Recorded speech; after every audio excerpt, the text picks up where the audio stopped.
नमस्कार, स्वागत है आप सभी का। टीवी 27 न्यूज देख रहे हैं आप और आपके साथ मैं हूं नितीशा बंसल। 4 बज चुका है, वक्त हो चला है आज की 4 बड़ी खबरों के बारे में बात करने का। कौन सी हैं आज की ये 4 बड़ी खबरें, वो आपको बताएंगे। इन 4 बड़ी खबरों के हर पक्ष हर पहलू से आपको रूबरू करवाएंगे। इन 4 बड़ी खबरों को विस्तार से आपको समझाएंगे। साथ ही इन 4 बड़ी खबरों पर हमारे 4 सहयोगी भी साथ में जुड़ेंगे, जो पूरी डिटेल्स के साथ इन खबरों को परत दर परत, तह दर तह आपको समझाएंगे। तो चलिए सबसे पहले आपको दिखा देते हैं कौन सी हैं आज की 4 बड़ी खबरें। तो सबसे पहले जिस खबर की हम बात करेंगे वो खबर हरियाणा से है। आज हरियाणा में फ्लोर टेस्ट हुआ है, जिसमें नायब सैनी सरकार पास हो गई है। हरियाणा में बीजेपी ने नई सरकार बना ली है। पार्टी ने अब मनोहर लाल की जगह नायब सिंह सैनी को कमान सौंपी है। आज नायब सिंह सैनी ने बहुमत परीक्षण को पास कर लिया है और बीजेपी के समर्थन में कौन से दल शामिल थे और नायब सैनी ने विधानसभा से पहले संबोधन में क्या कहा, वो आपको बताएंगे। आगे हम चर्चा करते हुए दूसरी खबर की बात करेंगे, जिसमें लोकसभा चुनाव से पहले कांग्रेस ने नारी न्याय गारंटी योजना का वादा किया है। इसके बारे में हम बात करेंगे। कांग्रेस ने गरीब महिलाओं को हर साल 1 लाख रुपए की मदद का वादा किया है। इसके साथ ही कहा कि सरकारी नियुक्तियों में महिलाओं को आधा हक दिया जाएगा। अब तीसरी खबर की बात कर लेते हैं। तीसरी खबर भोजपुरी सुपरस्टार पवन सिंह से जुड़ी हुई है। पवन सिंह ने यू टर्न ले लिया है। उन्होंने अब चुनाव लड़ने की घोषणा कर दी है। पहली ही लिस्ट में पवन सिंह को टिकट दे दिया गया था। बीजेपी ने आसनसोल सीट से, जो कि वेस्ट बंगाल में है, वेस्ट बंगाल के आसनसोल सीट से उन्हें टीएमसी के खिलाफ, शत्रुघ्न सिन्हा के खिलाफ टिकट दिया गया था और इसका मन बना लिया था। लेकिन पवन सिंह ने यह कहा था कि वो चुनाव नहीं लड़ेंगे। उन्होंने मन बना लिया है कि वो यहां से चुनाव नहीं लड़ेंगे, लेकिन अब खुद उन्होंने इसका ऐलान किया है, सोशल मीडिया के जरिए ऐलान किया है कि वो चुनाव मैदान में उतरेंगे। और उसके बाद आखिर में जो चौथी खबर हमारी होगी, जिसकी आज हम बात करने वाले हैं, जो आज की चौथी बड़ी खबर है, वो है बांदा जेल में बंद पूर्वांचल के माफिया मुख्तार अंसारी की। मुख्तार अंसारी को 36 साल पुराने फर्जी गन लाइसेंस मामले में वाराणसी की एमपी एमएलए कोर्ट ने उम्र कैद की सजा सुनाई है। इसके साथ ही 2 लाख रुपए का अर्थदंड भी लगाया गया है। इन चारों खबरों पर हमारे सहयोगी जुड़ेंगे और विस्तार से इन खबर की इनसाइट स्टोरी पर चर्चा करेंगे। तो चलिए शुरुआत करते हैं पहली बड़ी खबर के साथ।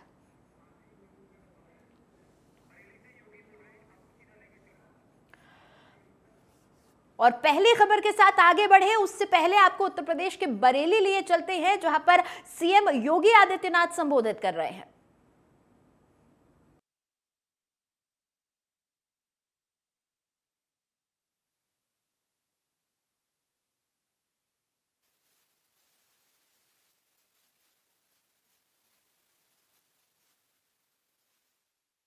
इसमें कोतवाली से कोहड़ा पीर 2 लेन की ऊपरगामी सेतु का लोकार्पण का कार्यक्रम भी अभी यहां पर संपन्न हुआ है।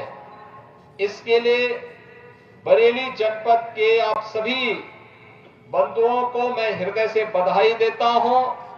अपने सहयोगी मंत्री जितेंद्र प्रसाद जी को रुचि लेने के लिए कि समय से उन्होंने इस कार्य को पूरा किया, इसके लिए धन्यवाद भी देता हूं। और यहां के उन सभी उद्यमियों और व्यापारियों का भी अभिनंदन करता हूं, जिन्होंने इस ऊपरगामी सेतु को, लगभग 1 किलोमीटर लंबे ऊपरगामी सेतु को पूरा करने के लिए अपना पूरा सकारात्मक योगदान दिया है। उन सबको भी मैं हृदय से धन्यवाद देते हुए आप सबके प्रति अपनी शुभकामनाएं देता हूं। बहनों और भाइयों, आज इसके साथ ही बरेली का आईटी पार्क का शिलान्यास का कार्यक्रम भी आज यहां पर हो रहा है। अब बरेली कभी जाना जाता था अपने झुमकों के लिए, और मुझे लगता है कि हर व्यक्ति आता था तो किसी को पता ही नहीं होता था कि कहां है झुमका। लेकिन अब यहां फ्लाईओवर के लिए और आईटी पार्क के लिए हमारा बरेली जाना जाएगा। बरेली की एक नई पहचान हो रही है।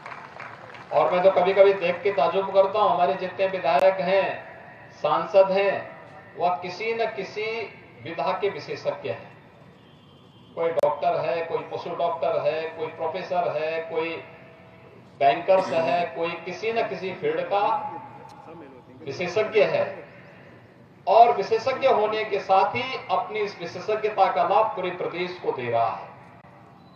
इतना भारी पोटेंशियल होने के बाद भी बरेली उपेक्षित पड़ा हुआ था, लेकिन आज मुझे प्रसन्नता है कि आपकी चिर प्रतीक्षित मांग आज पूरी हो रही है और इसको पूरा करने के लिए यहां के जनप्रतिनिधियों का मुझे बार बार दबाव आ रहा था। एक बार केवल आधे घंटे के लिए सही, मैंने कहा आऊंगा तो समय तो पूरा ही लगता है, लेकिन आधा घंटा पूर्व में, जो पौन घंटा पूर्व जरूर आपके कार्यक्रम में आ गया। यानी मुझे यहां पे पहुंचना था लगभग 3:30 बजे के बाद, लगभग 4 बजे के आसपास मुझे यहां पहुंचना था और मैं 3 बजे ही आपके यहां पहुंच गया। और उस सब के बावजूद आप पूरी तरह पहुंच गए थे यहां पे। मैं देख रहा था जनता जनार्दन, मैं सोच रहा था मैं यही ये कह करके आया था कि लगता है बरेली जा रहा हूं तो मंच पे मैं अकेले ही रहूंगा, लेकिन मैं देख करके ताज्जुब कर रहा था कि मुझसे भी पहले आप सभी यहां पर पहुंच गए। मैं इसके लिए आपका हृदय से अभिनंदन करता हूं, आभार भी व्यक्त करता हूं। बहनों और भाइयों, देश बदल चुका है। अब हम भी कह सकते हैं कि हम भी एक विकसित भारत के नागरिक हैं। भारत ने पिछले 10 वर्ष के अंदर जो अभूतपूर्व सफलता प्राप्ति की है जीवन के प्रत्येक क्षेत्र में, उसके कारण दुनिया में भारत का सम्मान बढ़ा है। पूरी दुनिया आज भारत की तरफ आशा भरी निगाहों से देख रही है। दुनिया के अंदर कहीं कोई क्राइसिस आती है, कहीं कोई संकट आता है, लोग आशा भरी निगाहों की ओर से, आपसे आशा भरी निगाहें दुनिया की भारत की ओर जाती है। दुनिया में जिसके कारण भारत का सम्मान बढ़ा है। भारत का सम्मान बढ़ने का मतलब भारत के हर नागरिक का सम्मान, 140 करोड़ लोगों का सम्मान। तो भारत की सीमाएं सुरक्षित हुई हैं। अब दुश्मन भारत। तो उत्तर प्रदेश के बरेली से सीएम योगी आदित्यनाथ को सुन रहे थे आप। और अब कार्यक्रम में आगे बढ़ते हुए हम बात कर लेते हैं अपनी पहली बड़ी खबर की, जो कि हरियाणा से जुड़ी हुई है। हरियाणा में नए मुख्यमंत्री नायब सिंह सैनी ने विधानसभा में बहुमत हासिल कर लिया है। नायब सरकार के बहुमत परीक्षण का प्रस्ताव ध्वनिमत से पारित किया गया। विधानसभा अध्यक्ष ने प्रस्ताव पर चर्चा करने के लिए 2 घंटे का समय तय किया था। विश्वास प्रस्ताव पर चर्चा शुरू होने पर जननायक जनता पार्टी के विधायक देवेंद्र सिंह बबली, रामकुमार गौतम, ईश्वर सिंह रामनिवास और जोगी राम सिहाग सदन से बाहर चले गए। जेजेपी ने बुधवार को व्हिप जारी कर अपने 10 विधायकों को विश्वास प्रस्ताव पर मतदान के दौरान सदन से अनुपस्थित रहने को कहा था। राज्य के पूर्व गृह मंत्री अनिल विज सदन में मौजूद रहे। मनोहर लाल के इस्तीफे के बाद हरियाणा में कल नायब सिंह सैनी ने नए सीएम के रूप में शपथ ग्रहण की। मुख्यमंत्री बनने के बाद नायब सरकार के सामने एक सबसे बड़ा जो अड़ंगा आया, वो नायब सरकार को हरियाणा विधानसभा में उन्हें अपना बहुमत साबित करने का था। इसके लिए नायब सिंह ने शपथ के पहले ही राज्यपाल को 48 विधायकों के समर्थन का पत्र सौंप दिया था। आपको बताते चले कि मनोहर लाल ने अपने कैबिनेट मंत्रियों के साथ पद से इस्तीफा दे दिया था। इस्तीफे के कुछ घंटे बाद ही सैनी ने सीएम पद की शपथ ली थी। हरियाणा राज्य में 90 सदस्यीय विधानसभा में बीजेपी ने के 41 सदस्य हैं और 7 सदस्य निर्दलीय विधायकों में से 6 के साथ साथ हरियाणा लोकहित पार्टी के एकमात्र विधायक गोपाल कांडा का भी समर्थन प्राप्त है। नायब सैनी को मनोहर लाल का बेहद करीबी माना जाता है। सैनी सरकार में कंवरपाल, मूलचंद शर्मा, जयप्रकाश दलाल और बनवारी लाल और निर्दलीय विधायक रणजीत सिंह चौटाला ने मंत्री पद की शपथ ली है। ये पांचों निवर्तमान मनोहर लाल के मंत्रिमंडल में मंत्री थे। एक भारतीय जनता पार्टी का छोटा सा कार्यकर्ता था और वो छोटा सा कार्यकर्ता भारतीय जनता पार्टी ने विभिन्न पदों के ऊपर रखते हुए पार्टी के अध्यक्ष के रूप में बैठा दिया और आज इस पद के ऊपर सदन के नेता के रूप में मुझे यहां विराजमान किया है। आदरणीय अध्यक्ष जी, ये भारतीय जनता पार्टी के अंदर ही संभव है, ये कहीं और संभव नहीं। प्रदेश को एक नई दिशा देने का काम 10 वर्षों के अंदर, 9.5 वर्षों के अंदर मनोहर लाल जी की सरकार ने किया है। गजब के काम किए हैं। इस समय मुख्यमंत्री नहीं हूं, वहां का विधायक जरूर हूं, लेकिन चूंकि काम को और सुचारू ढंग से बढ़ाना है, अभी हमारे मुख्यमंत्री जी, क्योंकि अभी ये तो चुनाव नहीं लड़े हैं, अब चुनाव नहीं लड़े हैं तो इनको भी किसी प्रदेश की किसी जगह की सेवा करने का मौका मिले, तो मैं इस सदन के सामने मैं एक महान सदन के सामने घोषणा करता हूं कि मैं आज करनाल विधानसभा से त्याग पत्र देता हूं। आज से करनाल की विधानसभा की देखरेख हमारे नए नेता, हमारे प्रधानमंत्री, हमारे मुख्यमंत्री जी उसकी देखरेख करें और मेरे जिम्मे संगठन की ओर से जो कार्य लगेगा उस कार्य करूंगा।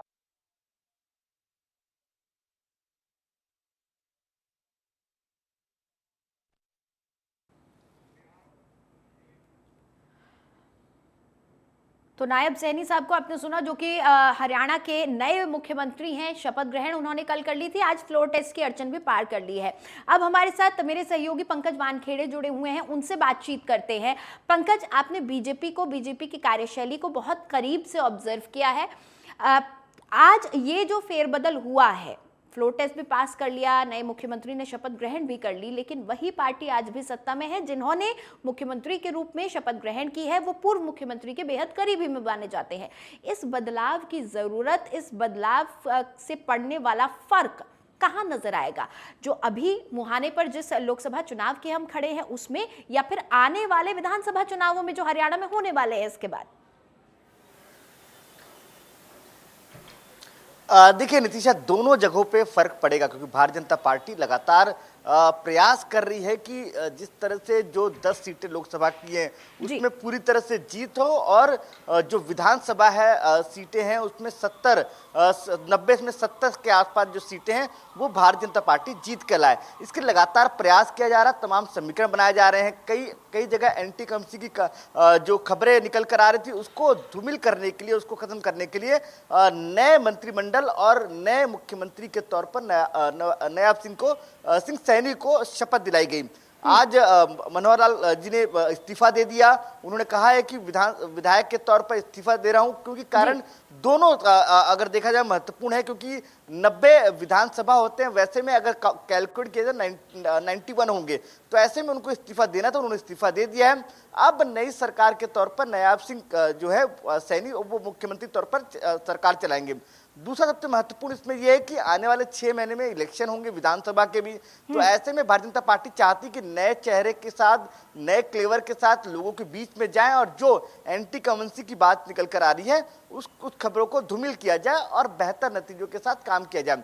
और दूसरी तरफ जेजेपी लगातार 2 सीटों की डिमांड कर रही थी, उसको लेकर भी लगातार भारतीय जनता पार्टी नहीं चाहती थी कि किसी भी हाल में वो हरियाणा में किसी भी सहयोगी दल को अपना सीट शेयरिंग करे। तो ऐसे में साफ कर दिया गया था कि अब भारतीय जनता पार्टी अकेले ही, जो पहले भी चुनाव लड़ी थी और अब भी चुनाव अकेले लड़ेगी, इसलिए उसने निर्णय लिया और साफ कहा गया कि जेजेपी ने यह निर्णय लिया है कि वो अलग होने का। और आपने देखा आज फ्लोर टेस्ट में भी यही हुआ। फ्लोर टेस्ट में भी जेजेपी के तमाम विधायकों ने बाइकआउट कर लिया और वो वापस चले गए। तो इससे साफ नजर आया कि जेजेपी अब एकला चलो की राह पे वो भी है और भारतीय जनता पार्टी भी। खैर, भारतीय जनता पार्टी ने जो सरकार बनाई है, कई रंग देखे हैं, जेजेपी के भी देखे, और पंकज हमने देखा कि अनिल विज भी किस तरह से नाराज भी नजर आ रहे थे। और कल एक तस्वीर बहुत वायरल हुई थी पंकज, हमने देखा कि जब यहाँ शपथ ग्रहण चल रहा था उस वक्त मंत्री अनिल विज गोलगप्पे खा रहे थे। उनकी राजनीति का एक अलग रंग है।